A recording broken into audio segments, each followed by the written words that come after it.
Welcome to Clear the Air with me, Angela Lim, medical doctor and co-founder of Clearhead, an innovative employee wellbeing platform. Clear the Air is a podcast covering those experiences in your life or questions you have that you feel too vulnerable to share with those around you, such as, why do I feel so lonely? And what can I do to feel happier? We get real and raw on these existential questions on mental health and well-being that's puzzled humans for millennia, sharing the science behind what you're experiencing and the answers behind those questions.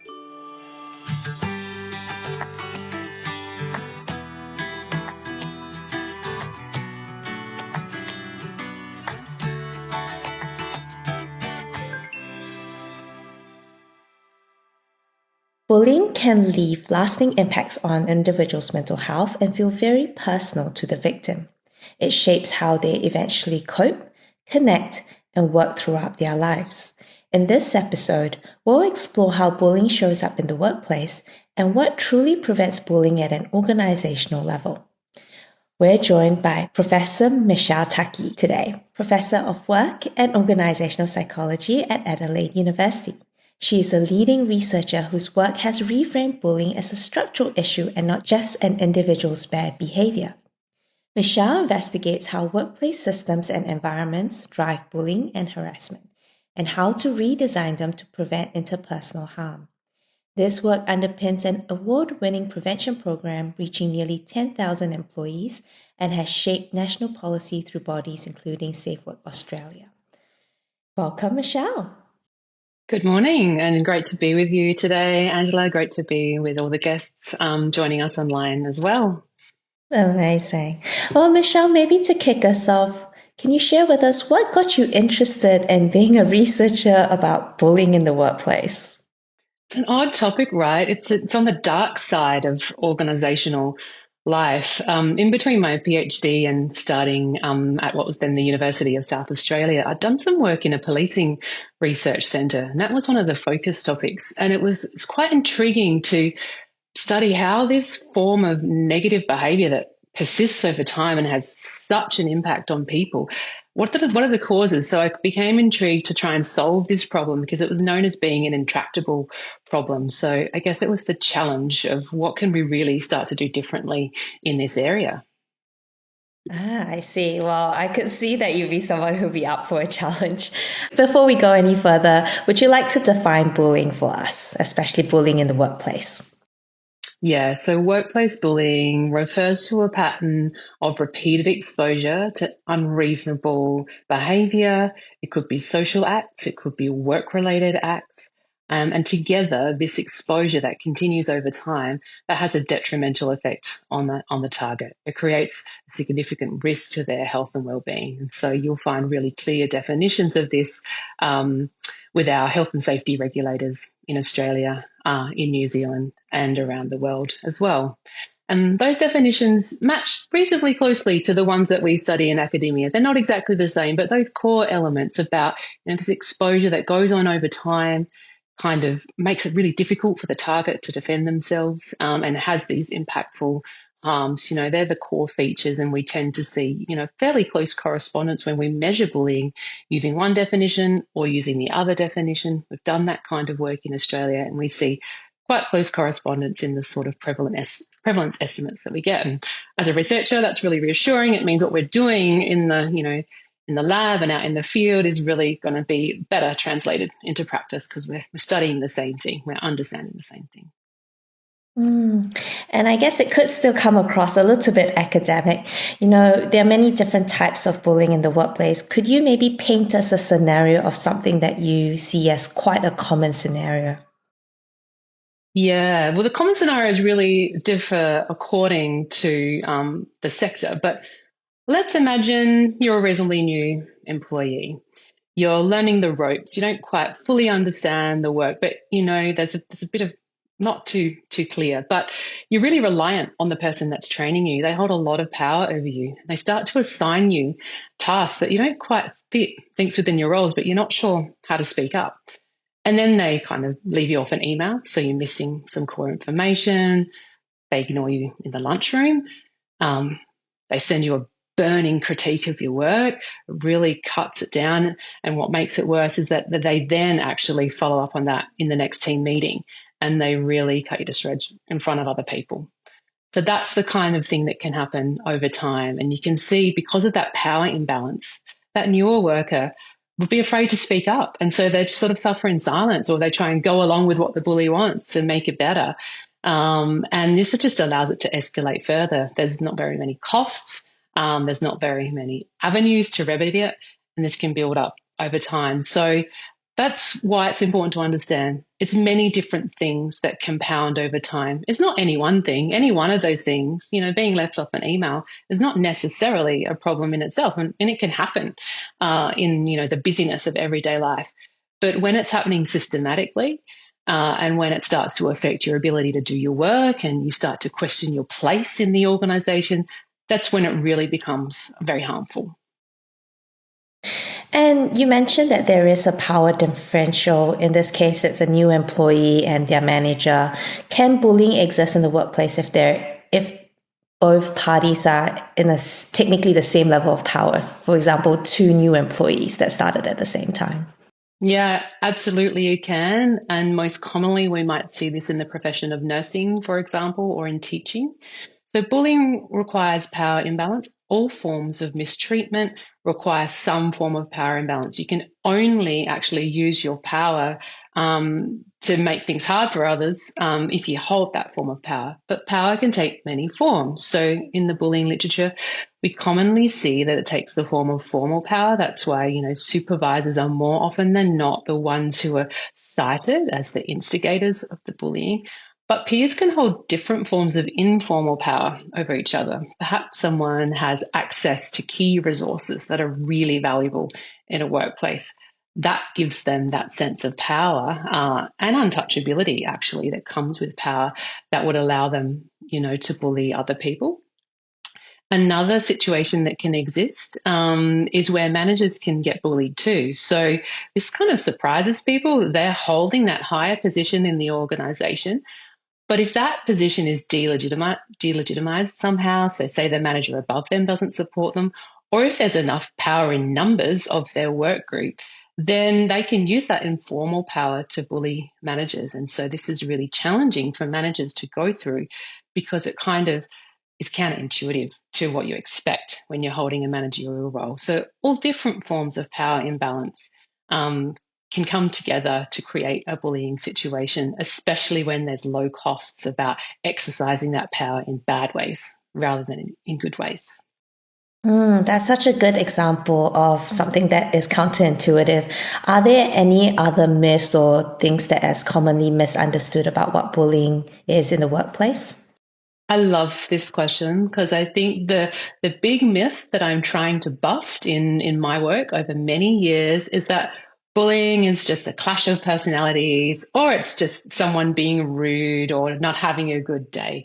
But as we've talked about so far already this morning, it's actually systematic exposure to behaviour that just feels so hard to defend against if you're the target. And so it's much more than a conflict. Conflicts tend to happen with people who are on even ground.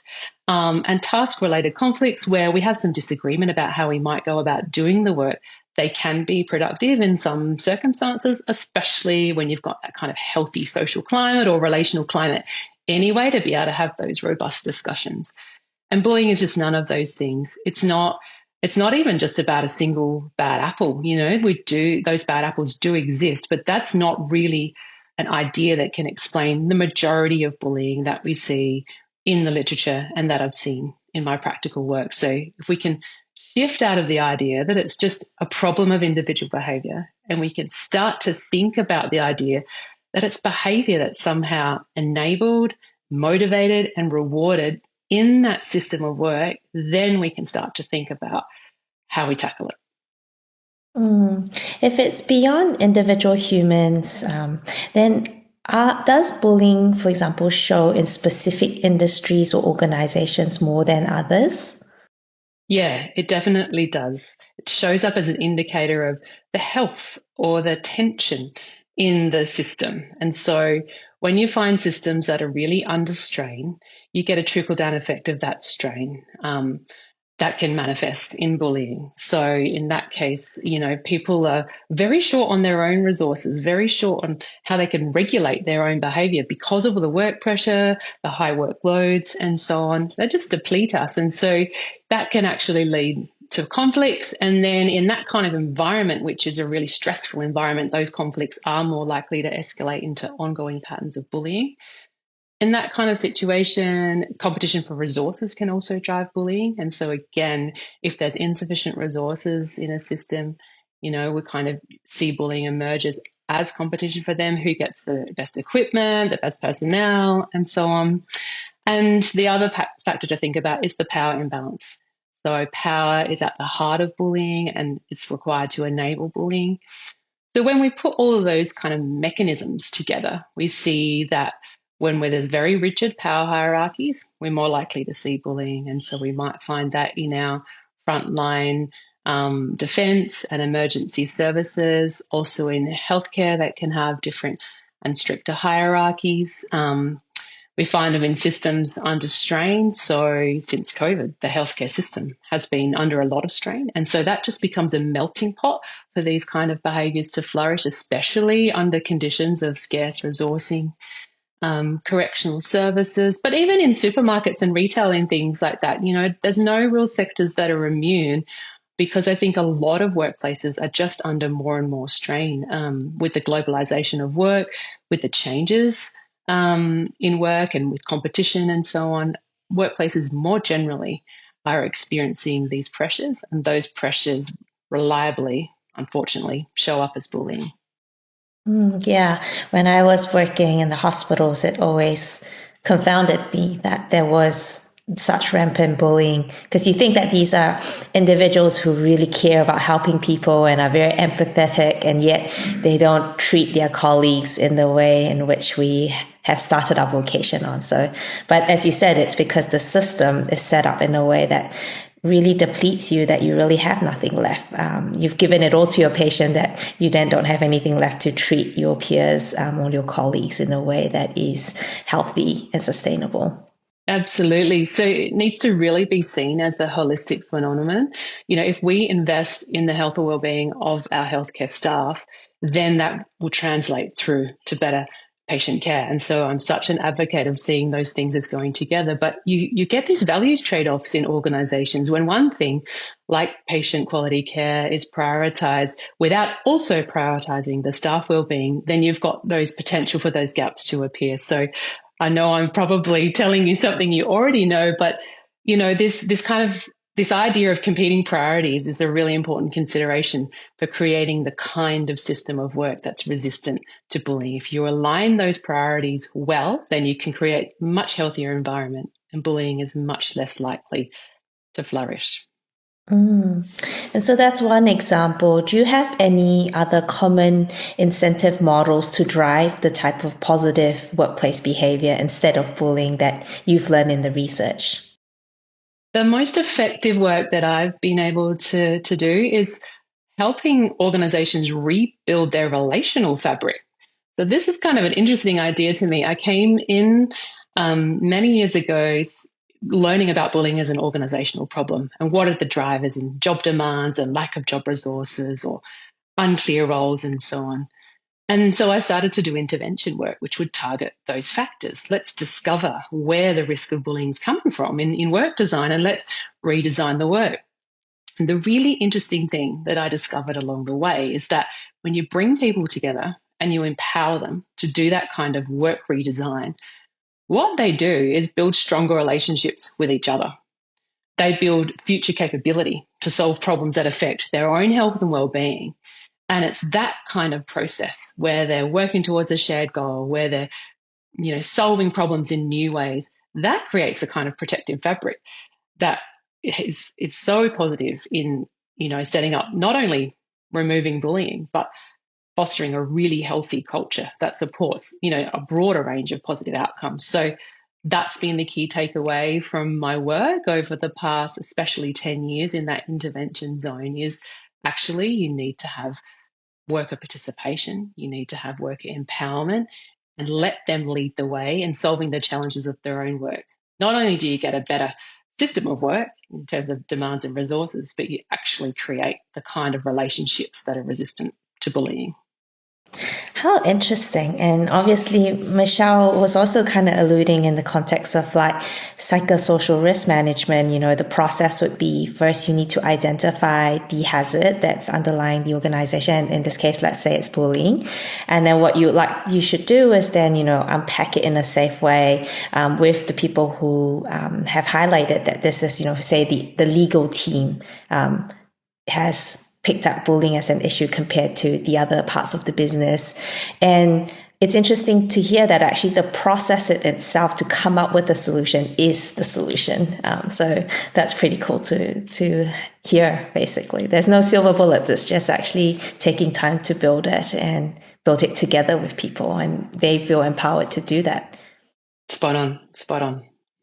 And I'm interested then to hear about like what is this possible, what you've just described, if the workplace is actually not psychologically safe? So you might say, okay, let's run this workshop. People have identified bullying as a problem, but nobody actually feels truly safe to speak up because maybe they feel that if they do, they would be the one that's labeled the black sheep. And then they might be the one that's negatively impacted in terms of promotion, etc. Oh, this person's the one that is always causing trouble in the business.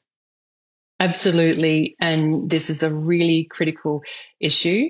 There's so many ways I'd like to respond. It is possible, but it needs a lot of care. So in a workplace where the system of work is really unhealthy, there's already a lot of interpersonal harm. That has happened, and that is probably still happening.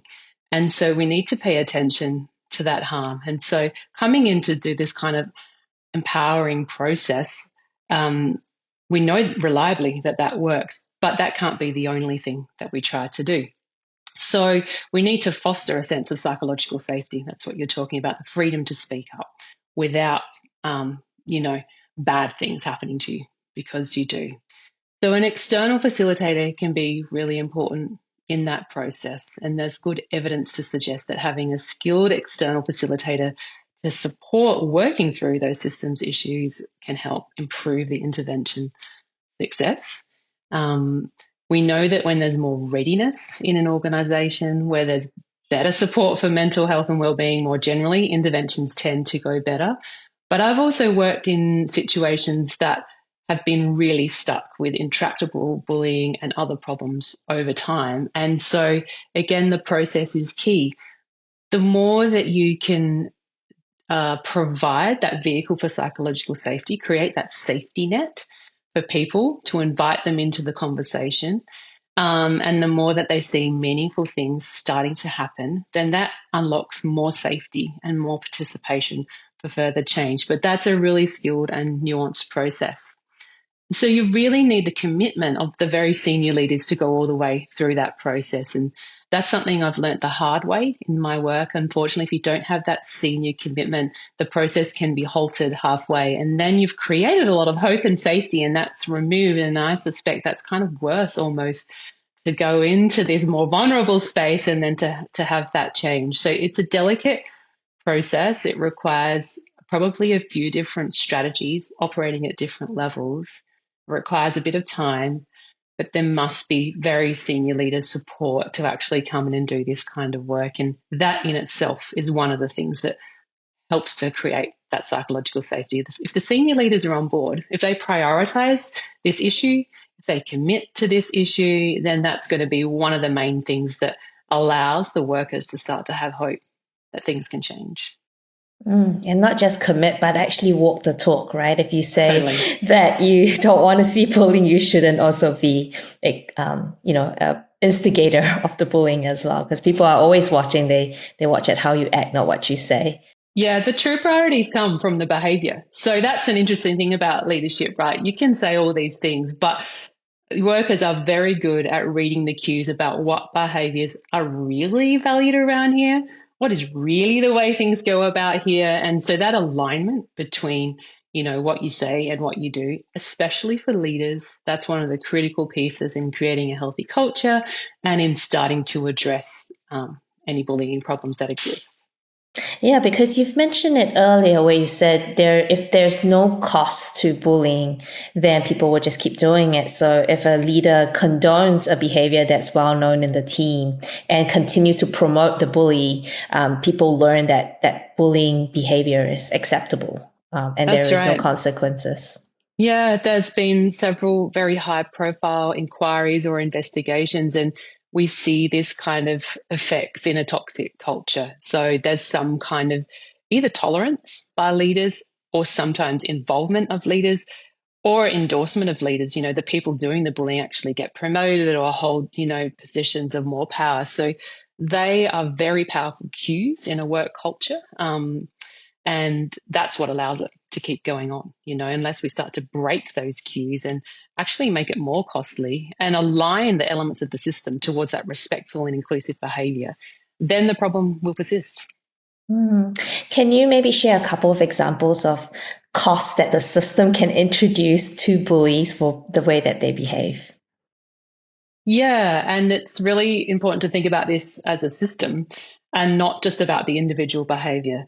Look, it can start with individual behavior. There's an interesting model, again, from the medical system of where you can make anonymous reports about a colleague, and that can trigger a peer messenger. So there's a vehicle to get this kind of corrective feedback about your behavior in a supportive way, and when that's done very early, that can actually turn things around. So an individual person who's got a problem with some unprofessional behavior can get that feedback from a peer who's not in their work area. And there's evidence to suggest that can help to change things. So I like that kind of early intervention system from a peer at your level to start to shift behavior. But then we need to really work on the climate. So we have to align to values. What are the core values of the organisation? We have to align all of our systems to those values. Who are we bringing in our recruitment, in our selection? Who are we promoting through the ranks? What are our current leaders doing? What do they model in their own behaviour? How is the performance of leaders appraised?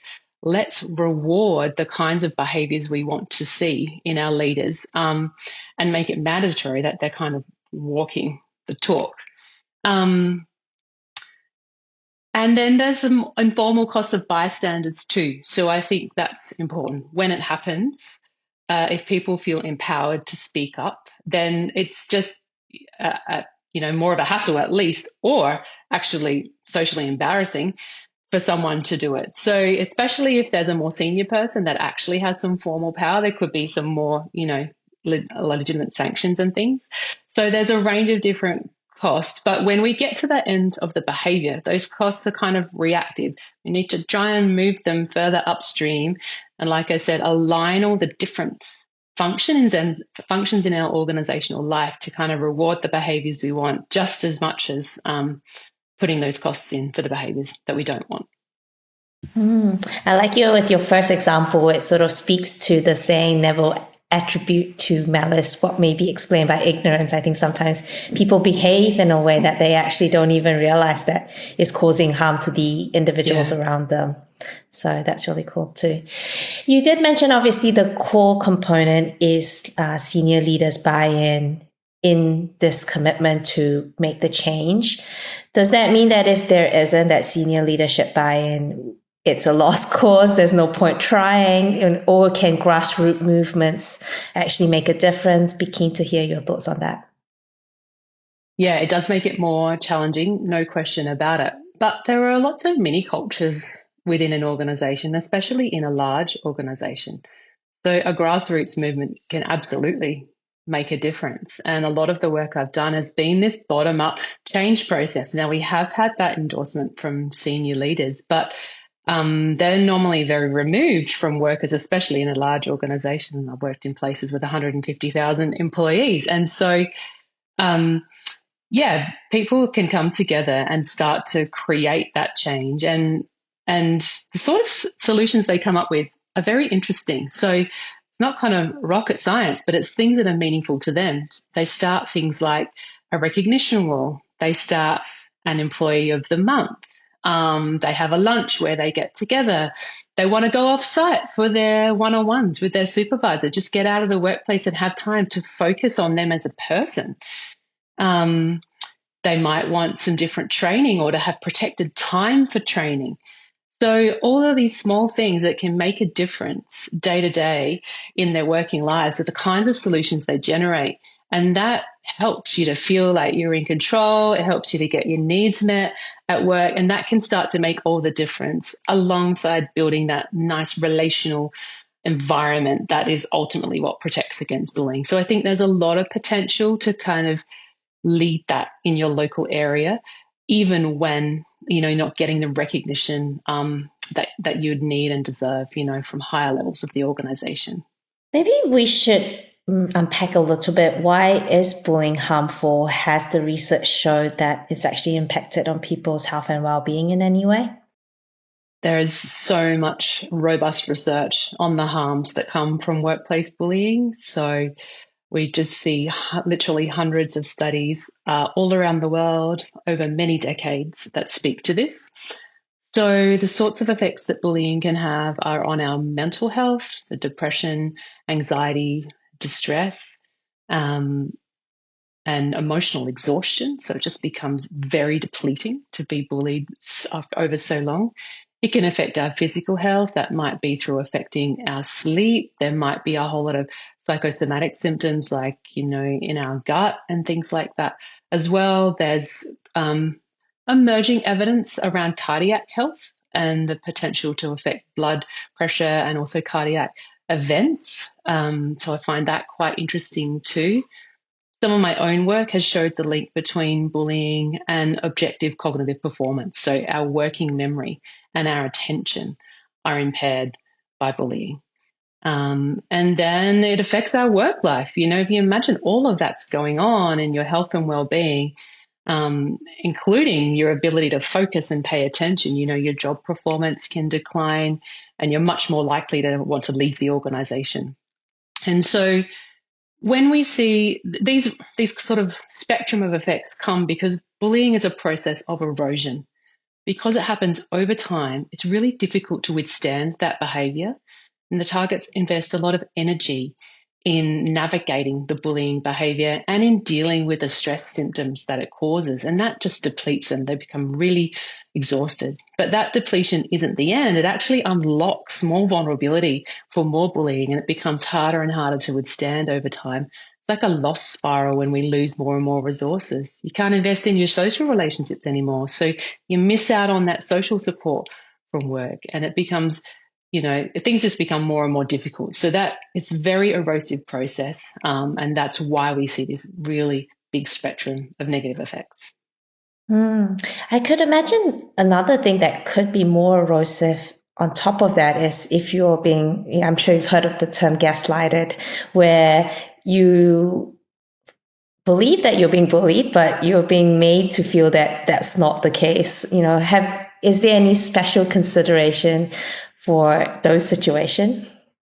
I haven't seen explicit research about this, but I can easily fit that into the understanding of bullying in my mind. If there's kind of a network of silence around bullying, then there's no way of getting validation. And so where can you turn except turn inward and start to question yourself? And so yeah, I've got no doubt that kind of dynamic would be involved in some situations. It's just not showing up explicitly in a lot of the literature.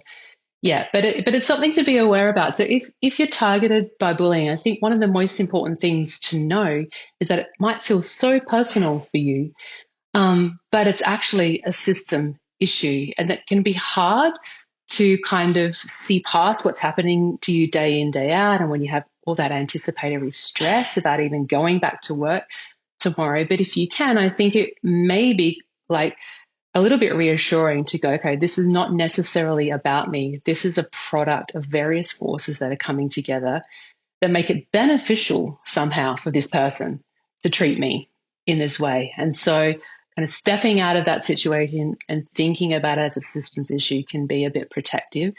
And thinking about some of the things we've talked about, the power imbalance, is there a way you can take back some power? I remember one time when I was being bullied in a work environment and had all sorts of things happening, including coming past my office at a certain time of day when no one else was around, and certain comments in the lunchroom. I just happened to be able to touch on one of the issues that this person had raised in private in a public meeting. Now, not to call out the bullying exactly, but just to call out some of the illegitimate things that, she was trying to, like the workload she was trying to put on me. And after just taking that one small step of shining a light on it in a more public way, that behavior stopped. So that's an example of where you might be able to kind of create a bit more costs or address some of the power dynamics involved, if you're in a situation where this is happening to you over time. And, so you've slightly let slip that this bully is a female. Do you see any sort of gender specific bullying that occurs? For example, are females more likely to bully females, or are there any sort of these type of gender specific dynamics that play out in the workplace? Bullying's not normally considered a gendered phenomenon, unlike workplace sexual harassment, for instance, which is a form of gendered violence. But still, I've got, based on the evidence I've read, gender shapes both the experience of bullying and the remedies. What people are expected to tolerate and deal with varies based on gender. Whether or not and how you can speak up. There are different normative expectations around that based on gender, but it's a really complex area and there's not really a clear picture because it very much depends on the occupational context as well. So the kind of job gender context and the extent to which gender is aligned with that context, really shape that too. So it's a complex area, and a lot of, if you just take a statistical association, we say, how often have you been bullied? And we try and correlate that to your gender identity. We don't see very clear patterns. And I think because it's a much more nuanced issue that is very much framed, are you in a male dominated working environment? Are you in a more female dominated working environment? Is it a professional working environment? Is it a non-professional working environment? We get very complex effects based on those more macro level factors. So basically, you're like, gender may play a factor, but it's also one of many other factors that are shaping how the dynamics end up actually then manifesting. Yeah. Bullying is, for me, still very much a systems and organisation systems issue. And gender is really important and we'll interact with that. If we pivot and focus on sexual harassment, for instance, that's always going to be a gender issue at the heart. And maybe we can work on workplace systems factors to help, tackle it too. So that there are, even though I work on both of these issues, there are some important kind of differences to keep in mind as well. As you said, it's mainly a system issue. So when you look at workplaces with these repeated bullying issues, what are the systemic red flags that stands out for you? Yeah, people will say it's a toxic culture. So that's probably the thing that you'll hear most. Toxic boss or toxic culture. And that tends to look like different types of unprofessional or harmful behaviours that are tolerated and ignored, and just a lack of general accountability about behaviour. So not necessarily any particular toxic people, although there might be a few that are leading the way, but there might be this widespread kind of behaviour that just goes unchecked. And that creates that sort of environment where things can escalate.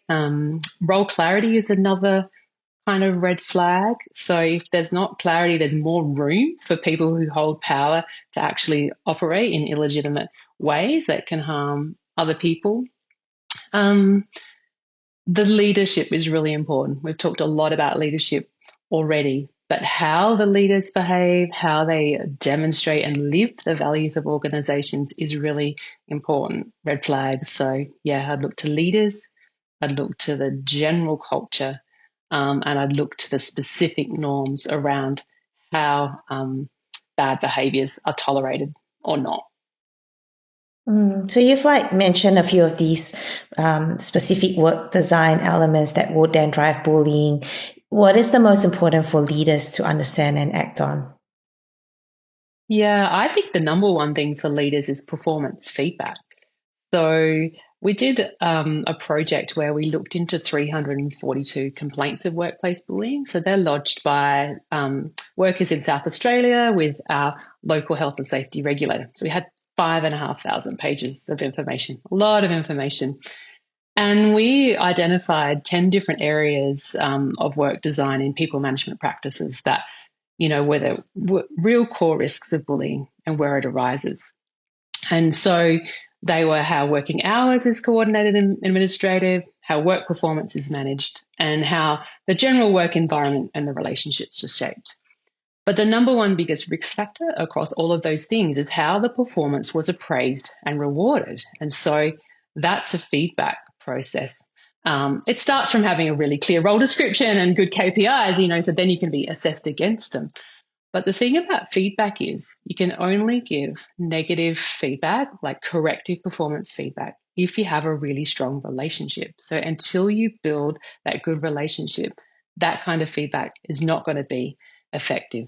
Positive feedback, that tends to work reliably and robustly. We could keep reinforcing the behaviors we want to see as leaders by giving positive feedback. But leaders, you need to actually build those high quality relationships with your workers if you want to be able to help them be their best and give that feedback. And so that's the number one. 52% of the complaints had that as a risk area across those 342. And that'd be one really important change that you could make. So if I'm understanding you correctly, so basically a leader might want to provide constructive feedback to help an individual improve, but that was taken or interpreted as a bullying type of action. Is that am I understanding you correctly? It's sometimes the way it's given might actually be too harsh because there's not that relational foundation. Yes, and sometimes it's how it's received without that relational foundation. So it can happen in both ways. But the other thing is that relational aspect is just so protective. When you've got really strong connections with people, you can tolerate when they're not having their best day, or you feel confident to speak up and clarify things. So it just allows a much better back and forth between, leaders and their staff if you've got that foundation. It probably changes how they give feedback and changes how it's received. So you need, that relationship gives you psychological safety. It gives you trust. It gives you a sense that they see you as a person and they actually care about your interests. And so you get all of those great things about a strong relationship. You probably are interested to hear their feedback too, right? Like if you trust them and they've got credibility and you think they want your best interests at heart, then you're actually interested to hear from them in a different kind of way. It just takes, the defensiveness out of it on both sides. I can easily imagine that for a lot of leaders, they have a lot of things that they're prioritizing, especially in context where you said workload is high, the pressures are high, lack of resource. Building a strong relational foundation can feel like a nice to have, or I'll get to it later. Can you maybe provide an example of how can leaders systematically build that into their day-to-day, or how do you create that as part of a workplace culture? Yeah, you're spot on. And where I've done a lot of practical bullying intervention work, and we do see that work pressure cuts out the time for the personal niceties in day-to-day work. And that is part of the bullying picture. And so some very simple changes can start to be made. I remember one supermarket store that we worked in, the store manager just started walking around and thanking people for the way they were doing their work. And so that created that more personal connection to them. There could be 150 employees in the store, but that the store manager would come and talk to them, made them feel seen, made them feel valued, and change things.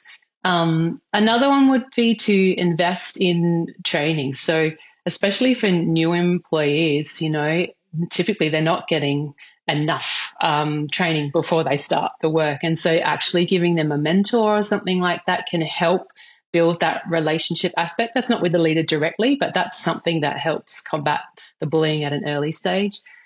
Going off-site for one-on-ones, this is a solution that workers often generate themselves out of this intervention work that I've done. And that's a very easy thing for leaders to change.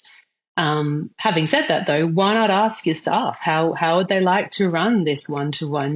Give some empowerment there. So you're showing that you trust them and you value them and you're supporting them to make some key decisions about how that relationship will go. So I think that's really important too. The other thing is not to see performance management as something that happens when there's bad performance. This is actually more about supporting people to be their best. So if you flip the script and kind of think about it as how do we support people to be their best, you don't just have one annual performance appraisal meeting. You actually have something where you're interested to catch up more regularly, where you kind of become an advisor rather than just the manager that holds the power and feels like you need to tell them off when they're doing their own thing. So change that kind of headset towards how am I setting up this staff member to be their best. We've got clear roles. We've got clear support.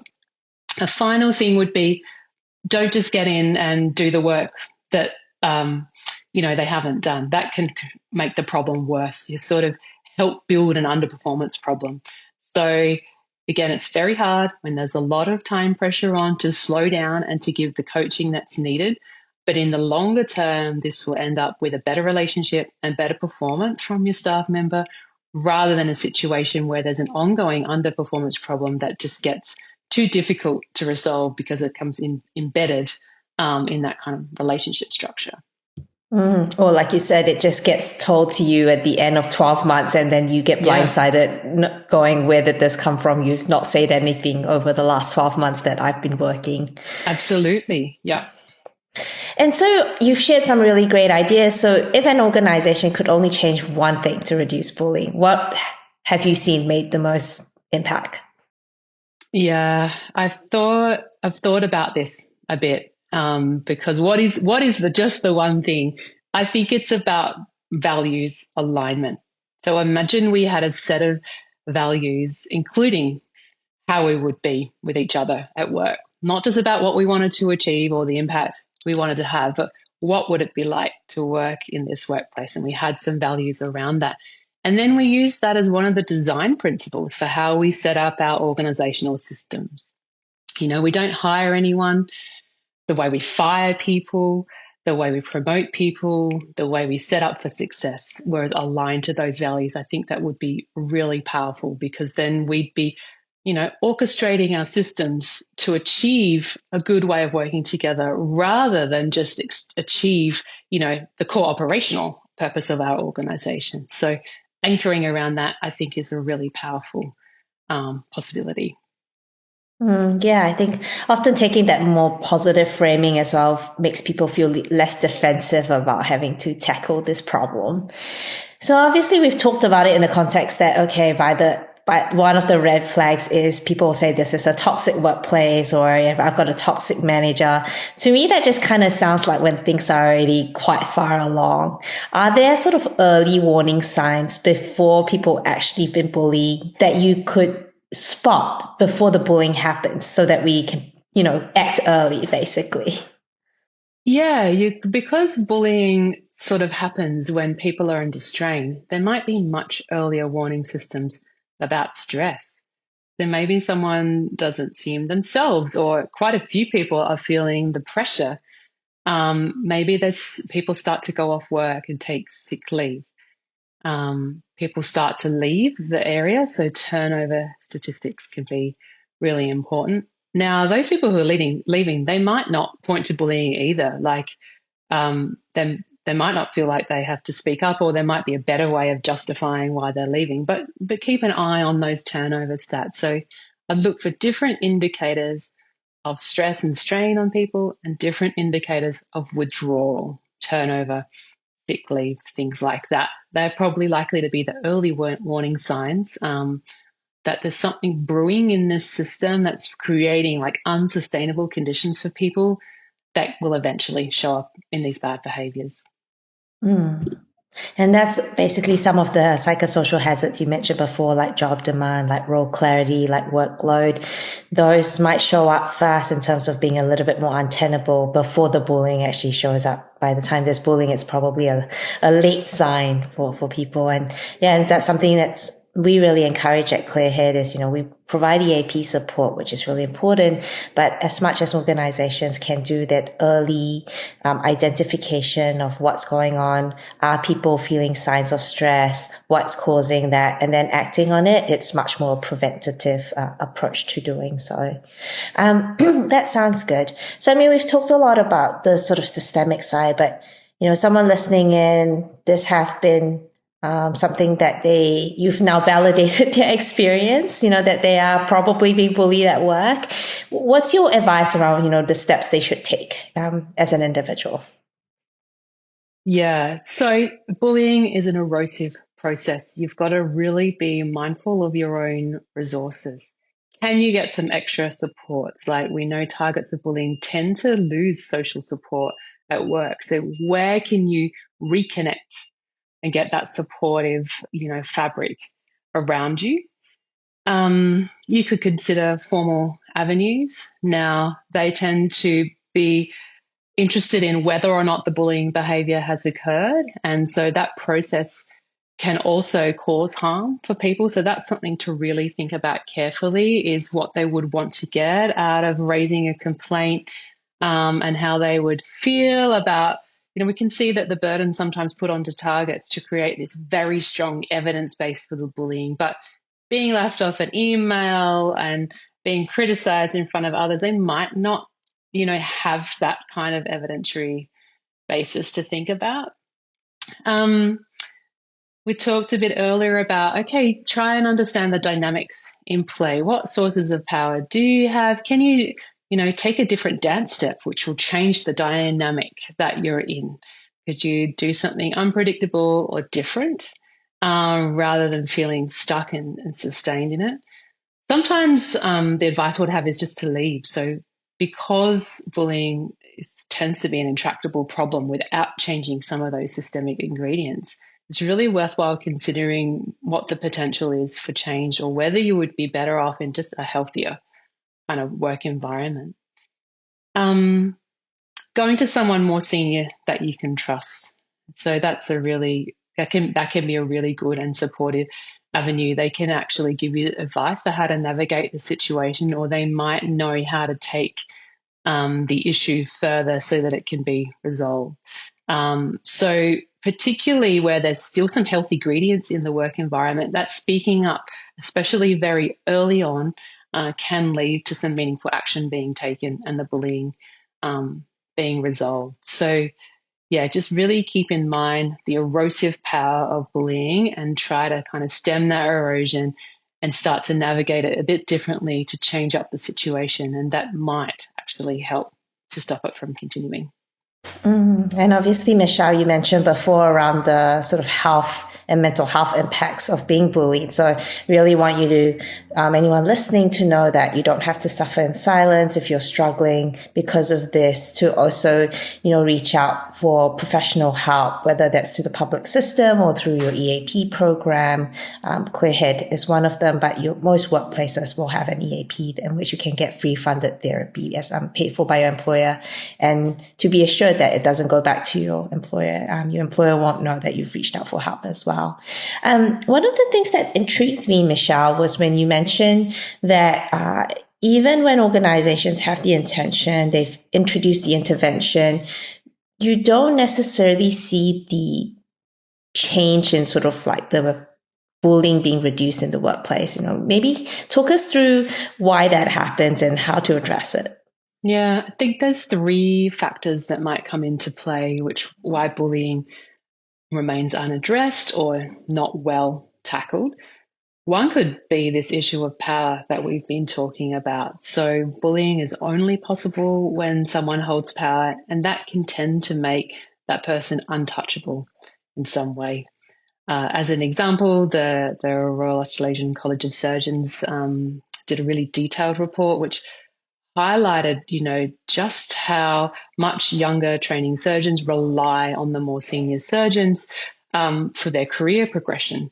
When you combine that with surgeons being really important for hospital market share, you sort of end up in a situation where behaviours can be tolerated that shouldn't. And so that's one example of how people can kind of be untouchable. It might be that they are the boss or the senior leader. That's what could make them untouchable. It might be that they have a certain type of expertise, or they have a certain social set or social power that makes them untouchable. So then organizations are not really that motivated to try and solve it, or not really sure about how to try and solve the problem when it's kind of, so reinforced by the power dynamics. Another issue is, I think, that organizations commonly reach for insufficient remedies. I was going to say wrong remedies, but that's not quite right. I think it's insufficient remedies. So the first line remedies tend to have a really clear policy that tells people what bullying is, and if it happens to them, what's reported.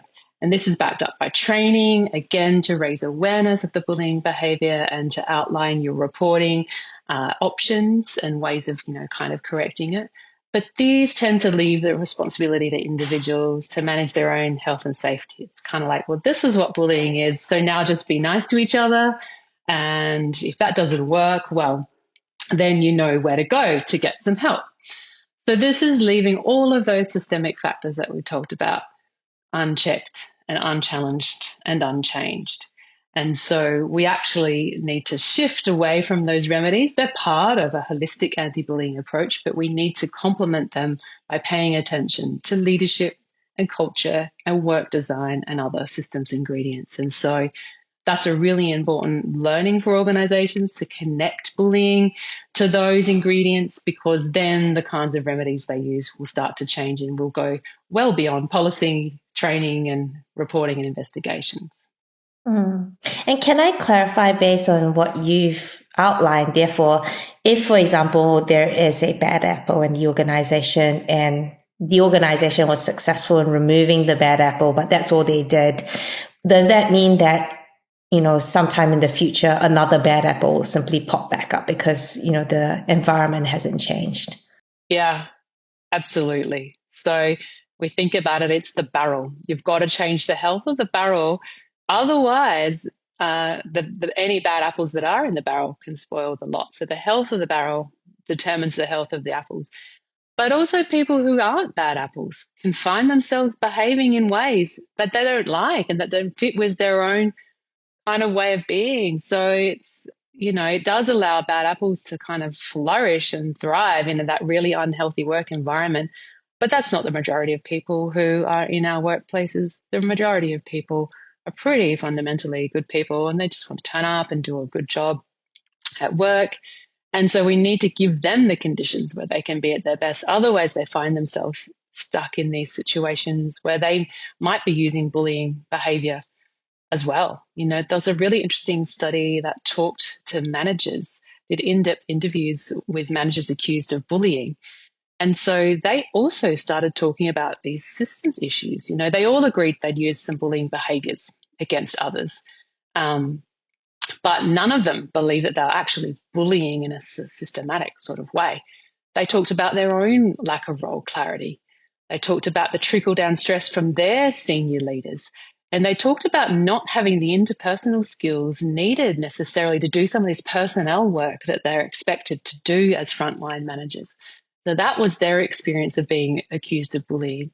And in 2/3 of the cases, they also thought they were being bullied themselves. So, if you just go up one level in the system to those frontline managers, they're also experiencing this unhealthy system of work, and is more pointing to, we need to set up every level of the system to work well if we want to kind of tackle this problem.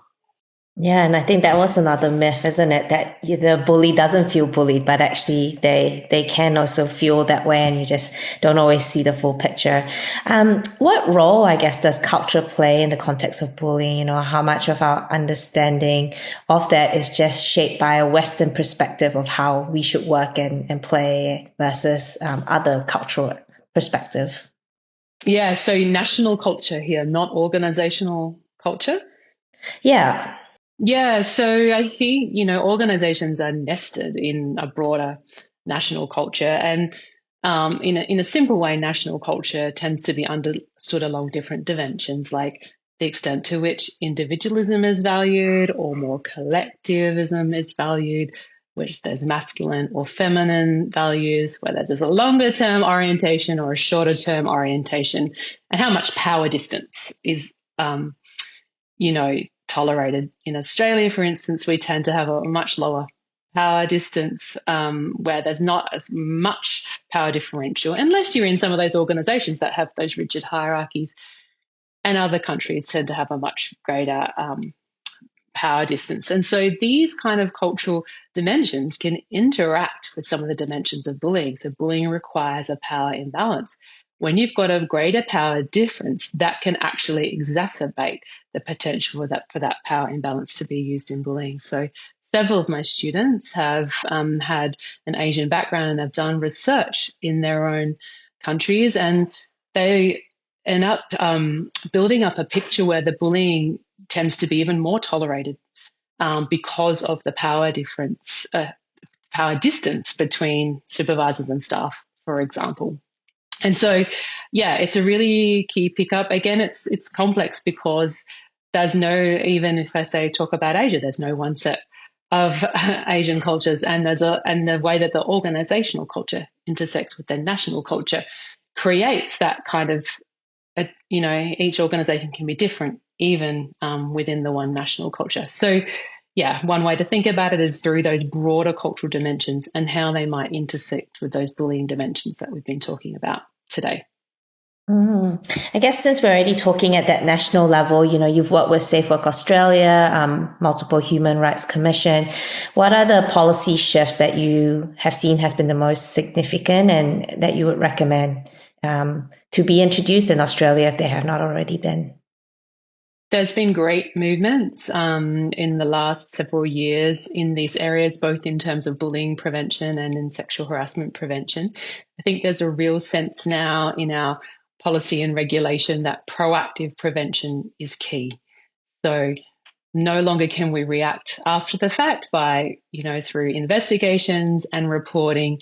The actual work needs to move right forward to creating that safe system of work, that healthy culture, healthy leadership, healthy work design as the ultimate way of minimizing bullying and harassment. And so we see that absolutely in the policy and the guidance materials. We see that more strongly in our legislation now. And in the specific work that I've done on various inquiries, that systemic perspective is starting to show through in the way they kind of form an understanding. Say we're working in a particular police service, the way they form an understanding of how the problems are coming about has that systemic underpinning, and that can then underpin systemic recommendations for what to do about it. So I think we're already there in seeing those really powerful shifts towards systems issues and proactive prevention. That sounds good. Just maybe stepping back for a couple of questions from the audience that's interesting. So let's say an organization doesn't necessarily tackle all the systemic factors that we've already talked about or introduce sufficient interventions, and their perspective is we'll just move the target so that they're not in contact with the perpetrator. What's your opinion on that? For the target, it's great that they don't have to be exposed, but who's the next target, right? That's right. This is an organisation that's willing to tolerate harm, and their response is to actually put someone else in the way of the harm. Now, if this was a physical piece of machinery that had chopped off a person's hand, would they just put the next person in line to lose their hand? They wouldn't. So it's just not good enough. We need to pay the same attention to, give the same weight to psychosocial harm as we do to physical harm. We need to take the harms as seriously, and we need to go back to the root source and address the issue.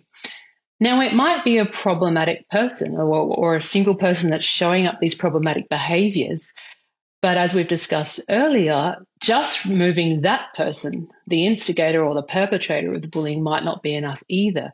There needs to be a more holistic investigation involving human resources and work health and safety to try and look at the individual behavioural dynamic in the context of the system of work to try and change some of those root causes and to get the people involved the support that they need to change as well.